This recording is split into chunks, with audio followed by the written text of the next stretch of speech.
On parle aujourd'hui de la maladie de Parkinson avec le docteur Massi Gams. Il faut rappeler que la maladie a été découverte en 1817 par le monsieur James Parkinson, donc médecin britannique. Il a décrit comme la paralysie agissante.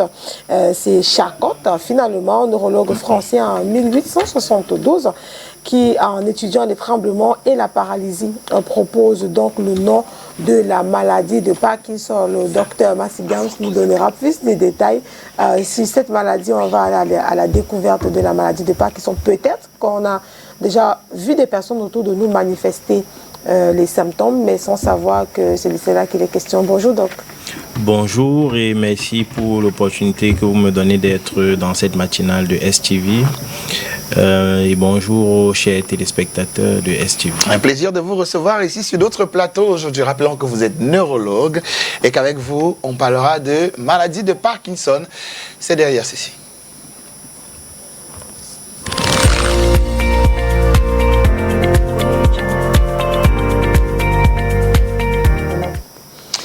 Alors donc, maladie de Parkinson. Aujourd'hui, 11 avril, journée internationale de la maladie de Parkinson. Le docteur aborde bien le t-shirt, oui, bien sûr, qui est en rapport avec la journée aujourd'hui. Alors, rappelons aux téléspectateurs que la journée, ce jour, le thème qui accompagne cette journée aujourd'hui est beaucoup plus précis et au-delà des symptômes moteurs. Commençons d'abord par comprendre ce que c'est que la maladie de Parkinson, doc. Voilà, la maladie de Parkinson est une maladie dégénérative qui se caractérise par une perte progressive et malheureusement irréversible des cellules dans une partie du cerveau. Ces cellules-là, normalement, produisent la dopamine qui aide au contrôle et à la régulation de nos mouvements. Ça permet d'avoir les mouvements plus fins et les mouvements plus précis.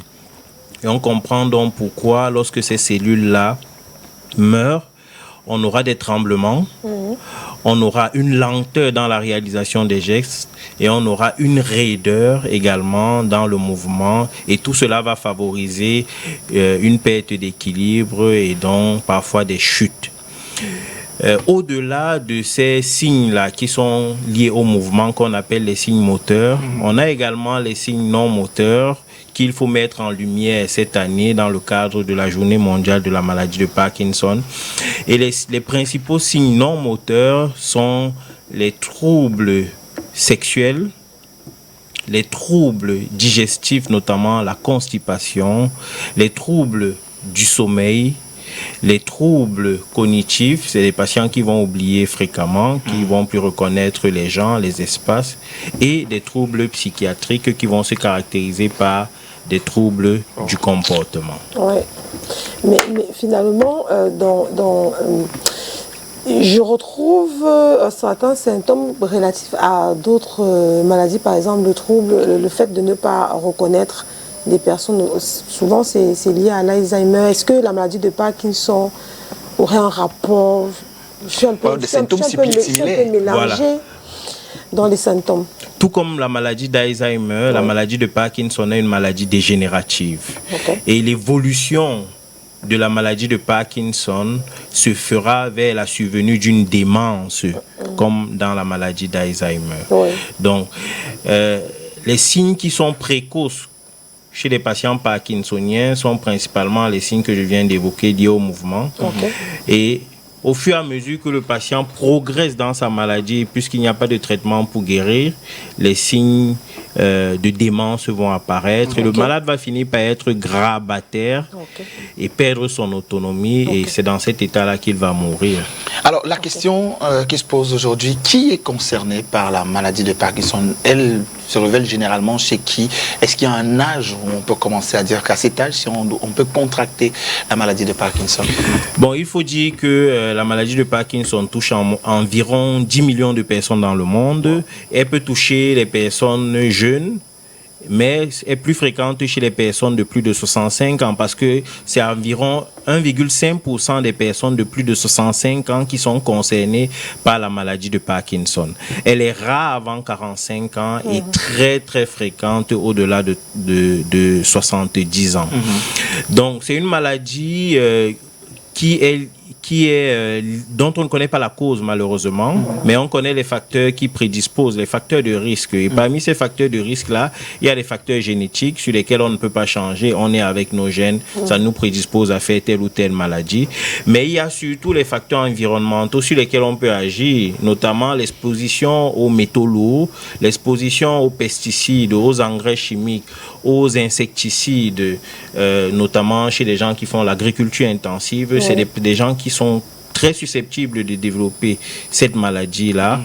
Il y a aussi la pollution de l'air. Et on se rend compte que la pollution de l'air nous concerne tous, surtout nous qui sommes dans les grandes agglomérations comme Douala, comme Yaoundé. Où les industries sont venues pratiquement s'installer. Je ne sais pas trop qui s'est installé avant l'autre, hein, mais on cohabite tous. On se retrouve tous. On se retrouve tous avec les industries qui produisent beaucoup de carbone, qui vont produire beaucoup de particules fines, qui vont nous exposer à développer ce genre de maladie. Donc, s'il faut résumer, nous tous nous sommes concernés. Évidemment, les personnes les plus âgées un peu plus, mais globalement, nous tous nous sommes concernés. Les gens aussi, je dis, femmes comme hommes. Oui, effectivement, femmes comme hommes. Et là, c'est presque paritaire. Hein, c'est à peu près 1,5 homme pour une femme. Donc, c'est presque égalité entre hommes et femmes. Il n'y a pas une grosse différence en termes de genre. Vous avez parlé d'exposition aux métaux lourds. Je veux bien comprendre ça. Qu'est-ce que vous entendez par métaux lourds? Bon, il faut savoir que les métaux lourds, par exemple, comme le plomb, nous tous on est exposés au plomb parce qu'on prend du carburant. On est dans des taxis, on est sur des motos qui consomment du carburant et le carburant contient du plomb, notamment le super, il contient du plomb. Les autres métaux lourds sont le mercure, le cuivre, tout ce qui est le fer, tout ce qui est utilisé dans les industries métallurgiques, dont les employés également des industries métallurgiques sont très exposés à développer la maladie de Parkinson. D'accord. Alors on parle de 3 étapes. La maladie de Parkinson se développe en 3 étapes. Ça veut dire qu'au moment où elle commence, elle a une deuxième étape où ça commence à devenir assez important. Il y a une troisième étape qui est située, qui est considérée comme terminale. Voilà, une phase terminale. Alors, est-ce qu'on peut revenir sur ces différentes étapes-là? Voilà. C'est très important de le soulever parce que lorsque on reçoit un patient et qu'on finit par le diagnostiquer malade de Parkinson, on initie le traitement et ce traitement-là va avoir une réponse spectaculaire. Le patient qui était lent, qui était raide, qui avait des tremblements, là, il se retrouve en train de sautiller partout. C'est la phase qu'on appelle la phase de lune de miel. Voilà. Les lunes de miel. Voilà, comme dans le mariage, les débuts sont toujours, la phase sont toujours beaux. Voilà. Donc, il y a une bonne compatibilité entre le patient et le médicament. C'est la phase de lune de miel, qui va durer entre 5 et 15 ans, selon le début de la maladie et le délai de consultation. Ensuite, on a la phase où les problèmes commencent à s'installer. Ça s'appelle la phase on et off. C'est-à-dire qu'il y a des moments où le patient prend le médicament, les symptômes diminuent, mais très vite, les symptômes vont reprendre. Le médicament n'est plus tout à fait efficace comme avant. Et donc, il va falloir majorer les doses de médicaments. Et lorsqu'on majore les doses de médicaments, on augmente aussi la survenue des effets secondaires. Et donc, il y a des effets secondaires qu'on appelle des dyskinésies, qui sont des mouvements involontaires, mais cette fois-ci qui sont liés aux médicaments qui vont survenir chez le patient. Et souvent, ça crée une grosse incompréhension. C'est un patient qui était bien, qui subitement n'est plus bien alors qu'il prend bien son traitement, alors qu'on a même augmenté les doses. Et à ce moment-là, souvent, on est amené à discuter d'autres options thérapeutiques ou rajouter d'autres médicaments. Et enfin, il y a la phase où, avec toutes les possibilités de traitement, il n'y a plus rien à faire. L'état du malade s'est dégradé. Il est couché sur le lit, impossible de faire les activités de la vie quotidienne, et c'est souvent ces malades-là qui sont exposés aux pathologies intercurrentes comme les infections pulmonaires, les infections urinaires, les escarres, et c'est ces pathologies intercurrentes-là qui vont finir par les achever. Voilà. Malheureusement, mais finalement, quand on vous écoute, docteur, on réalise qu'il n'y a pas de traitement. C'est-à-dire, on parle de traitement, mais c'est comme si on parle de calmant. C'est-à-dire qu'il n'y a pas de traitement. Et on a même l'impression que le traitement est plutôt la cause de certaines réactions qui amènent progressivement à la phase 3. Parce que la phase de la lune de miel, vous l'avez évoqué il y a un instant, c'est des médicaments qui vous permettent de sautiller, qui vous redonnent plus de vie. Mais sauf que vous entraînent vers la phase 2 où le médicament est obligé de diminuer la dose de médicaments pour que vous sentiez peut-être un peu mieux. Le médicament serait-il la cause de l'accélération de la maladie? Non, non, c'est l'histoire naturelle de la maladie. Il n'y a pas de traitement pour guérir. Donc, le traitement médicamenteux permet d'améliorer les symptômes. Et dans la phase 2, on ne diminue pas la dose, on augmente plutôt la dose du médicament pour avoir plus d'effet on, c'est-à-dire que pour avoir plus, voilà, pour réduire la durée de l'effet off, c'est-à-dire quand les symptômes réapparaissent. Et enfin, la phase de grabataire, la phase terminale, c'est l'évolution naturelle de la maladie. C'est pas le traitement qui engendre ça, c'est juste l'évolution naturelle. Et toutes les études ont prouvé maintenant que les patients qui prennent le traitement ou bien qui débutent le traitement précocement vont avoir une plus longue durée autonome. C'est-à-dire qu'ils seront plus autonomes pendant longtemps que les patients chez qui on va attendre avant d'initier le traitement. C'est pour ça que maintenant, il est recommandé, lorsqu'on a le diagnostic, de débuter le traitement pour que le patient ait une plus longue durée de vie autonome. Parce que c'est ce qu'on recherche, puisqu'on ne peut pas guérir, on recherche quand même l'autonomie au maximum. Et on dit souvent de la maladie de Parkinson qu'elle est liée à la forte consommation de boissons alcoolisées, notamment le vin. On dit que oui, rouge surtout, voilà.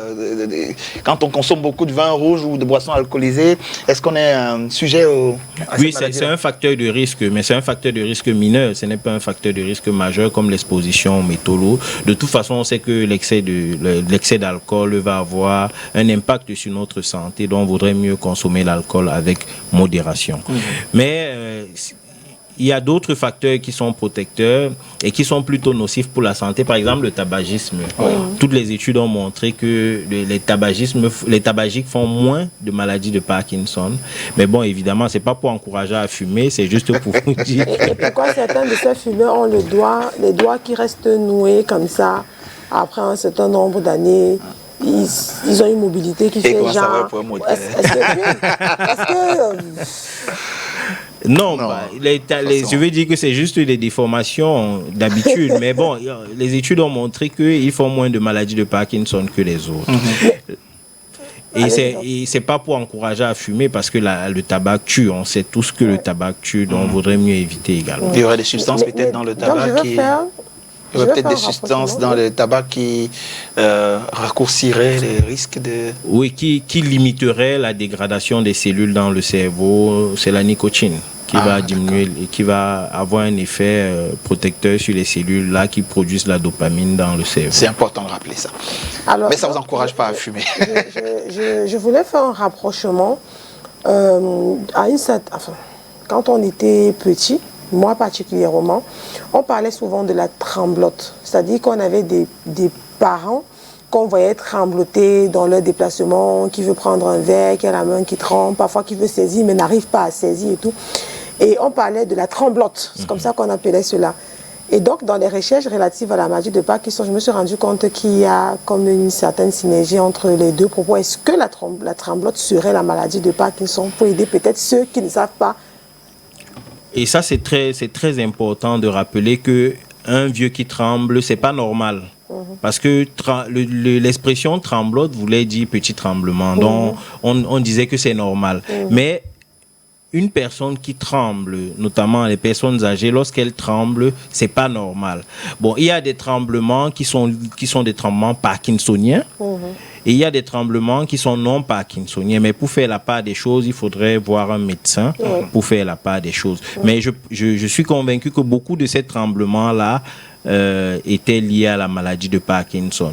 De toute façon, lorsqu'on reçoit les malades en consultation, on leur demande si dans la famille, il y a des gens qui tremblaient, et beaucoup de nos patients, au moins 50% de nos patients rapportent soit un parent, soit un oncle, soit un cousin qui avait le tremblement. Ça veut dire qu'il y aurait une hérédité dans la maladie de Parkinson? Effectivement, il y a une part d'hérédité dans la maladie de Parkinson qui n'est pas très importante, qui est entre 5 et 10% des cas.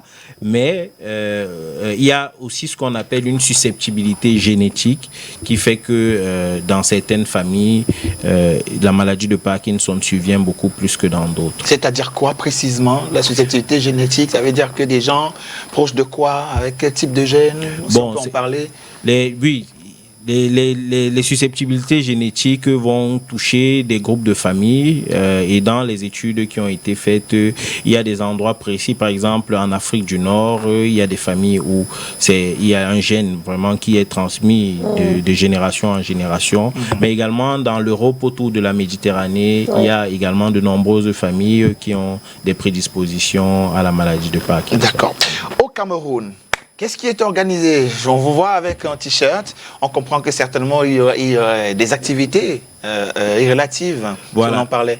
Bon, les premières activités liées à la Journée mondiale de la maladie de Parkinson, il faut le dire, le Cameroun, par le biais de l'Académie camerounaise de neurologie, est affilié à la Société internationale de la maladie de Parkinson, appelée MDS. Et donc, chaque année, on célèbre cette journée en faisant des activités de sensibilisation. Par exemple, le passage sur votre plateau aujourd'hui. Mais on a une grosse activité qui aura lieu en mai, du 10 au 13 mai à Garoua, à l'hôpital général de Garoua. Pour ceux qui ne savent pas, l'hôpital général de Garoua a dans ses missions la prise en charge des pathologies neurologiques, neurochirurgicales et psychiatriques, donc tout ce qui est lié au système nerveux. C'est un hôpital spécialisé pour la prise en charge de ces pathologies-là.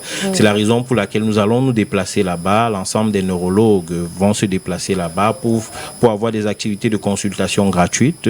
On sait que il y a pratiquement pas de neurologues dans le Grand Nord, un seul affecté pour la Damawa, le Nord et l'extrême Nord.